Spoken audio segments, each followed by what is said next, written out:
Salamu alaikum balma maliyanu gafuli be maliyan den bela dele ne be kofe ne be Espagne tɔgɔ ye Adam Karta be maliyan bela dele fo gafuli be maliyan den bela dele bon an ɲa b'a la problème minnu be Mali kɔnɔ quoi Mali problème a solution b'anw yɛrɛ de ye fo an population ka bɛn an ka kan kelen fɔ o ye kelen ye politicien i l'a kɛ Ala yɛrɛ kama a k'an fɔ a k'an hɔ a ka bamanankan fɔ an ka tudumukan o k'o fɔ Mali mɔgɔ kɛmɛ kɛmɛ mɔgɔ mugan dɔrɔn de kalanni min bɛ français mɛn o ye kelen ye et puis an ka ɲɛmɔgɔ ninnu filɛ silamɛya birifini de b'u kan na silamɛw tɛ ɲɛmɔgɔ caman de bɛ silamɛw tɛ i bɛ k'a yɛlɛ i bɛ k'a ye a ka tan kɛ miliyɔn kɛmɛ ni miliyɔn 50 kalo kɔnɔ a b'o de ta premier ministre miliyɔn 70 Badaw fana nana miliyɔn 100 foyi ma b'o la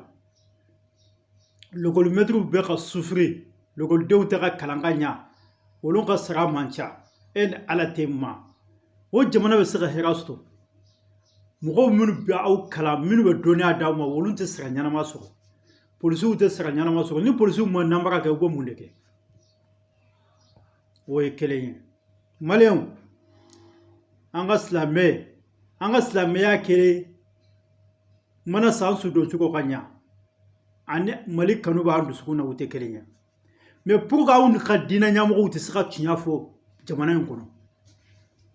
n'an ma bɔ français de nalen bɛ Mali ci français ni mɔgɔ si nalen tɛ Afrique de malase awa kan'an to français bolo Afrique tɛ dilan kuma tɛ Mali ma Mali tɛ dilan kuma tɛ Afrique yɔrɔ kelen ma Afrique dilisa ninnu bɛɛ so a bɛɛ français jɔnmajɔ ninnu mu quoi an ka duguw tera Mali duguw tera CEDEAO ma se ka fosi fɔ yanni an ka noto France na ka noto Russie la pour que an yɛrɛ tɛ se ka fara ɲɔgɔn kan an CEDEAO ni o ni Afrique tɛ se ka militaire bila ka Afrique contrôler ka Afrique sécurité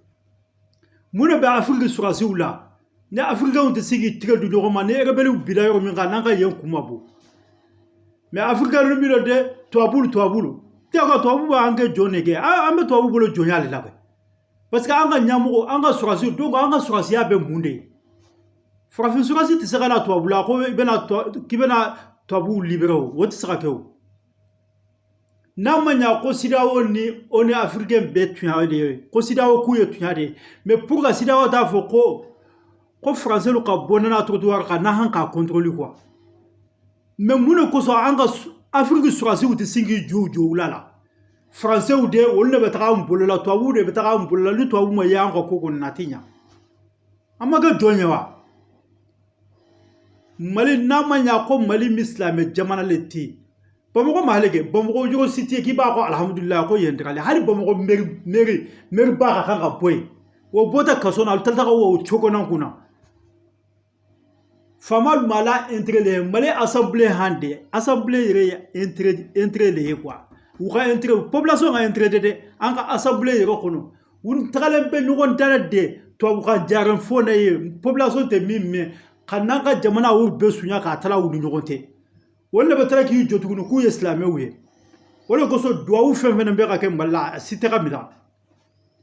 an kana yɛrɛ sigi ko an bɛ ka duwawu kɛ o parce que duwawu tɛ se ka minɛ tant que fantanw tɔɲɔlen bɛ u bɛɛ ka bin fantanw kan k'olu datugu k'olu y'a fɔ dɔrɔn ko Mali bɛ taa olu bɛ taa olu bɛ taga olu bɛ taa k'olu datugu kaso na foyi tɛ bɔ to